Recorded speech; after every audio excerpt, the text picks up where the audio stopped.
New year முடிஞ்சு அடுத்து என்ன பொங்கல் தானே. உங்க எல்லாருக்கும் பொங்கல்னு சொன்னா என்ன ஞாபகம் வரும்னு தெரியல, ஆனா எனக்கு இதுதான் ஞாபகம் வரும். புரியல. அப்பெல்லாம் பொங்கல்னாலே ஊர்ல இருக்க தாத்தா பாட்டி வீட்டுக்கு போயிட்டு காலையில 6 மணிக்கெல்லாம் குளிச்சு முடிச்சுட்டு புது ட்ரெஸ்ஸை போட்டுட்டு பொங்கலுக்கு தேவையான திங்ஸ் எல்லாமே பானையில இருந்து எல்லா ஐட்டம்ஸையும் எடுத்துட்டு வீட்டு வாசல்ல இல்ல வயல்ல போய் பொங்கல் வைப்போம்.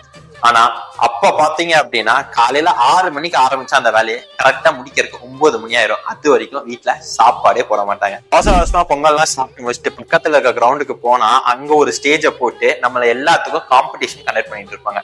அதுல running race, musical chair, lemon இந்த ஸ்பூன், அது மட்டும் இல்லாம பெரியவங்க எல்லாம் விளையாடுற உரியடி, வழுக்கு மரம், இப்படி எல்லா கேம்ஸும் நம்ம விளையாண்டு இருப்போம். ஆனா அதுல நான் விளையாண்டு ஜெயிச்ச ஒரே ஒரு டிஃபன் பாக்ஸ் தான் இது. ஆனா இப்பெல்லாம் பொங்கல் எப்படி செலிப்ரேட் பண்றாங்க தெரியுமா?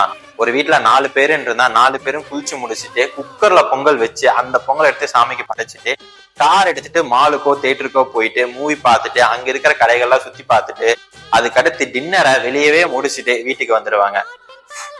பொங்கல் முடிஞ்சு. இந்த பொங்கலை கரும்போட கொண்டாட நான் ரெடி. நீங்க ரெடியா?